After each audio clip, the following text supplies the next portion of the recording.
Mike, I have a maybe dumb question to ask you. You guys can tell me. Okay. So As opposed to the usual ones you asked? Sorry. They're always This 10 out of is a 10. rare occurrence. Everyone buckle up. So, Yeah. I saw Chris Knobloch say today that he's going to play Draisaitl and McDavid together. And obviously, I just think about the Leafs. So, cool. Is it crazy to just play Nylander with Matthews and Knies? Why is that a non-idea? Non-starter. Non-starter. Non-starter. Thanks, Hayes. There you go. Why not just do that? There you go. Because that line would be incredible, obviously. Would it be incredible enough? And would the Leafs be too easy to load up and play against? And, I don't know where Tavares was, but we know, Tavares had a great year, but his 5-on-5 driving days are probably True. behind him. Fair. And so you're going to have Tavares playing with who? McMahon and Domi, McMahon and Michelli. Those are wild unknowns. Wild. What kind of 5-on-5 production you could get out of those guys?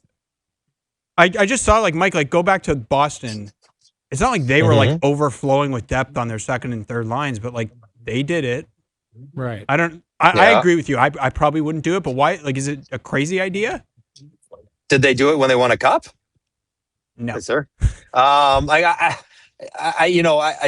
It's not crazy, and we'll probably see stuff like that at times throughout the year. And maybe Tavares will slide up with Matthews and Nylander. Who knows what they'll do? But I just think for 82 games, the burden that would put on that first line would be enormous. Now, they might be able to carry it, but if I'm playing the Leafs, put yourself in the other team's room, Hazy, Noodles. Okay, we circle that first line.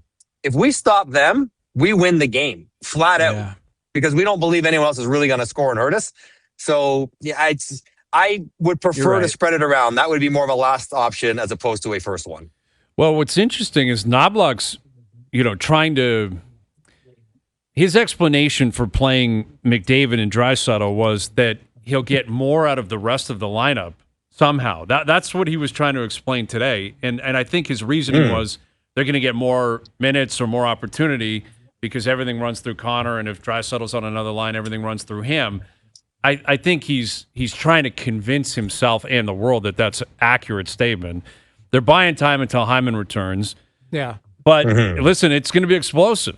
If McDavid's playing with Draisaitl, no one's stopping those two. What's the difference there? Do they have so I much guess depth? that's a good question. Well, I don't know. R&H on that second line, right? But isn't that so? That's Tavares. Offensively, he's no better than Tavares. right. So you're right. Probably not. It's sort of the same, except McDavid and Draisaitl are better. Yeah, as good as Matthews and Nylander are. McDavid and Draisaitl are better. Sure. Right? Yeah. And also, they can play, if they want, 25, 26. They can play so much together. And I'm trying to wrap my head around that logic that the other guys might get more. Sure, they might get to advance the puck up the ice in their stick occasionally more often as opposed to giving it to one of those other two guys. Doesn't mean they're going to score anymore. There's no way they're going to get more points. But Savoy, Nugent Hopkins, and Ike Howard are not scoring more than Ike Howard and Draisaitl and whoever. Right. It's just not going to happen. So, again, break in case of emergency, but it's day 4 of camp. Is it? I don't know. I know Hyman's a big injury, but that seems, again, ill-advised to me. I'm surprised they're doing it because he's moved Nugent Hopkins up with McDavid a lot in the past. I think it's just, for me, this is all lip service.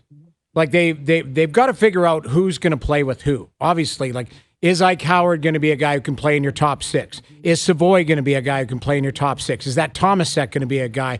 They know Mangiapane. They believe he can play there. They've got options. But the biggest thing is, yes, in case of problems, break glass and put those guys out there and do what they do. Well, Noodles, you saw in the playoffs last year, they move those guys around all the time. They do. Every shift was September 23rd or whatever. There isn't a problem. But you know what? We're not playing right now. Guess what we're doing? We're not talking about McDavid's contract for the 800th time right now. Should we? Although I could Probably spin it into Noodles. You know what? I will spin it because Noodles, you like McDavid. If McDavid is concerned about how good they'll be in the future and how they will contend for the next decade, loading up him and Draisaitl together is not the answer that he's looking for. He knows already that works, and Draisaitl's going to be there for 8 more years. It's what the other guys are and what the other guys can play with Draisaitl, like what the other guys can play with him, like, because him and Draisaitl together is not really a decade-long solution, I think, for what McDavid is looking to have answered. So, yes, we're not talking about his contract, but if he sits back with his group and say, okay, we play the first 20 games, Leon and I are together, we got 45 points each. Like, we are killing it. But we're, 12-8-2 or 12-8 because everyone below us doesn't score. Like, then it becomes about his contract again. Yeah. So I don't know if this is necessarily answering the questions McDavid might have about the depth of this team. Yeah. Well, I think these guys have to go ahead, Brian. No. I was just gonna say, like, conversely, if you don't play him with Draisaitl, it's like he's looking around. He's like, "Who's this? These who I'm playing with?" Eventually they want to stay here. The thing is eventually but you gotta buy it. You gotta believe it. Someone's got to do that, right? And I think one of those guys will push through. That Savoy's a really good player. Yeah. So is this Howard. Now they're not big, but they signed Podkolzin. The first guy did you see you put on an his extension Instagram? today? Did you see first guy on his Instagram was Draisaitl. Loves him. Loves playing with him. Again, he's a straight line player. Sometimes you go, okay, this is a guy that, maybe I've found my Hyman. Maybe I've found the guy who goes and gets the puck for me. It's like Chris Kunitz. Yeah. Exactly. That's the crazy thing is talking to people out of Edmonton. It's like Draisaitl loves Podkolzin because Podkolzin's a good skater. He's heavy and he knows exactly what to do. Go and get 29 the puck. So the challenge is find somebody to play with them. That's who's going to play the right side if they are going to split those two up. Because I think they are going to split them up. It would be asinine to start the season with those two going, okay, here we go, and then the rest of you guys just kill time until those guys are back out. That was the formula 4 years ago. Why even bother practicing with them? Why even bother? Yeah. We know they work. They don't need any extra time together. That's what work on the other stuff. That's an unknown. Don't work on the known commodity, which is those two who are unstoppable together. But listen, Knobloch's a smart guy. He's got a good handle. And you mentioned some names. That Tomaszek, I've seen him play internationally. Mangiapane, he scored 35 a couple of years ago with Calgary. So they have names. But names that you'd like to see work with those two big guys and see which ones complement the other ones best until certainly Hyman gets back.